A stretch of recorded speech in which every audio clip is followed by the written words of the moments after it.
Nomor HP PMI di Taiwan jadi sasaran penipu seperti ini dan teman-teman harus waspada jika disuruh menghancurkan nomor SIM cardnya.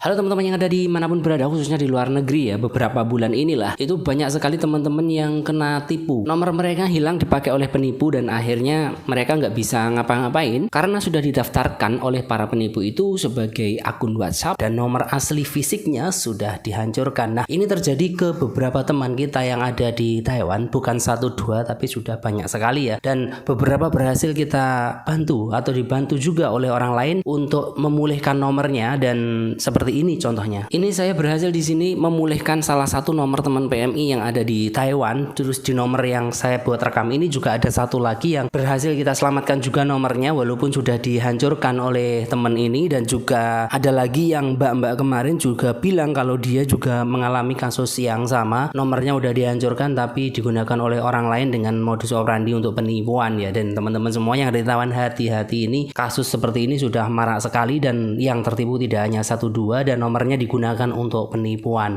Nah, bagaimana sih kronologinya? Jadi teman-teman gini, kalau dari 2 orang mas laki-laki yang kemarin ditangani, itu kasusnya seperti ini. Mereka mau pulang ke Indonesia, yang satu mau pulang ke Indonesia, dia pesen travel. Setelah pesen travel dia bayar 700 dan 400 ribu. Terus dia bilang ada kode OTP masuk ke nomornya masnya itu, dan ketika dikasih ternyata itu adalah kode OTP WhatsApp. Dan ketika kode OTP-nya udah masuk ke orang penipu ini, si masnya tadi bilang nomornya suruh dihancurkan aja karena kamu mau pulang ke Indonesia nanti nomornya berbahaya. Nah, ketika nomornya udah dihancurkan dan penipu udah memiliki WhatsApp dari nomor tersebut, otomatis si penipu udah santai, dia mau melancarkan penipuan ke siapapun dia nggak akan berpikir karena data yang ada di nomor adalah datanya masnya tadi. Dan ketika dia sudah banyak melakukan penipuan dan di sana ada yang melaporkan ke polisi, dilacaklah nomor itu ternyata yang punya masnya, maka otomatis yang akan kena adalah masnya ini. Nah, yang kedua, dia masih lama di Taiwan tapi dia entah bagaimana dia itu dihubungi oleh penipu itu dan akhirnya dia juga bayar, juga kasih kode OTP, dikasih juga, akhirnya nomornya dihancurkan juga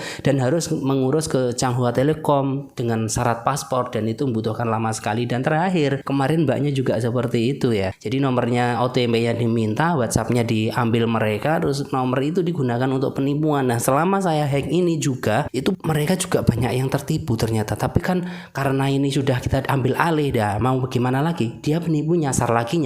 Nah, dari 3 orang yang ngambil WhatsApp ini itu saya telusuri fotonya dan lain sebagainya, ternyata yang mempunyai itu namanya Edwin ya, dia marganya Siahaan. Jadi mau gimana lagi ya teman-teman semuanya, hati-hati kalau punya nomor yang masuk akal aja ya. Kalau ditelepon dari orang yang nggak dikenal itu lebih baik dihindari ya, daripada nanti ketika kita berusaha sok tahu gitu ya udahlah nggak apa-apa, kita angkat aja, kita kerjain aja. Teman-teman nggak tahu ya alurnya yang dinamakan hypnotism itu, nggak tahu, jadi gampang terkena itu. Karena hipnotis itu bukan magic, tapi dia mengikuti alur pikiran kita itu ya. Kalau kita nggak punya dasar hipnotis, maka kita akan mudah sekali terhipnotis oleh mereka. Bahkan kita yang sudah belajar hipnotis saja itu masih hampir tertipu loh oleh penipu-penipu yang sekarang itu. Karena penipu yang sekarang itu tidak hanya laki-laki pelakunya, juga perempuan juga pelakunya gitu ya. Jadi untuk teman-teman semuanya, ketika mendapat telepon, ketika mendapat OTP, ketika kamu disuruh menghancurkan barang milikmu, SIM card dan lain sebagainya,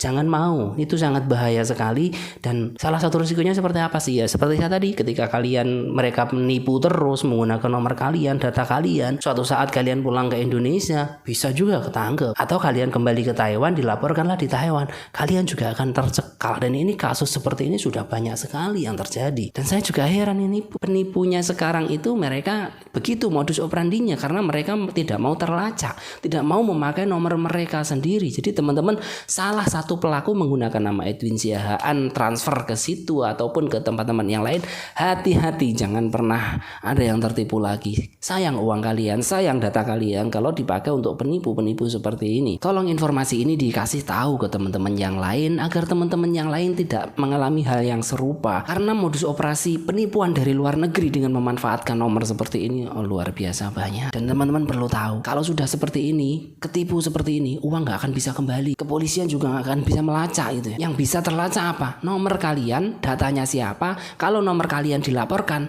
kemudian datanya tersimpan di kepolisian, suatu saat kalian yang akan terkena. Misalnya gini ya, ini misal saja, nomor kalian dilaporkan di Taiwan, kriminal.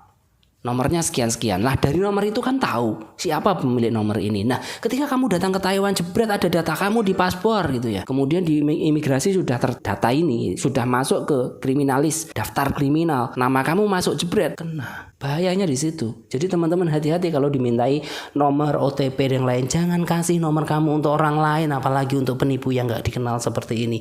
Ini korbannya sudah puluhan. Tolong teman-teman yang sekarang sudah menjadi korban, nomornya udah diminta mereka dan teman-teman kebingungan, silakan datang. Kalau yang di Taiwan silakan datang ke Telkom, ke kantor Telkomnya, ke kantor kartunya. Syaratnya apa? Cukup ARC sama paspor aja. Kemudian kalian urus baru, kalian ambil baru itu nomor WhatsAppnya. Jangan sampai kedepannya bermasalah yang sangat besar ya. Karena sekarang penipuan online itu banyak banget. Tolong ini kasih tahu ke teman-temanmu semuanya. Jangan sampai ada yang mengalami hal yang sama seperti ini.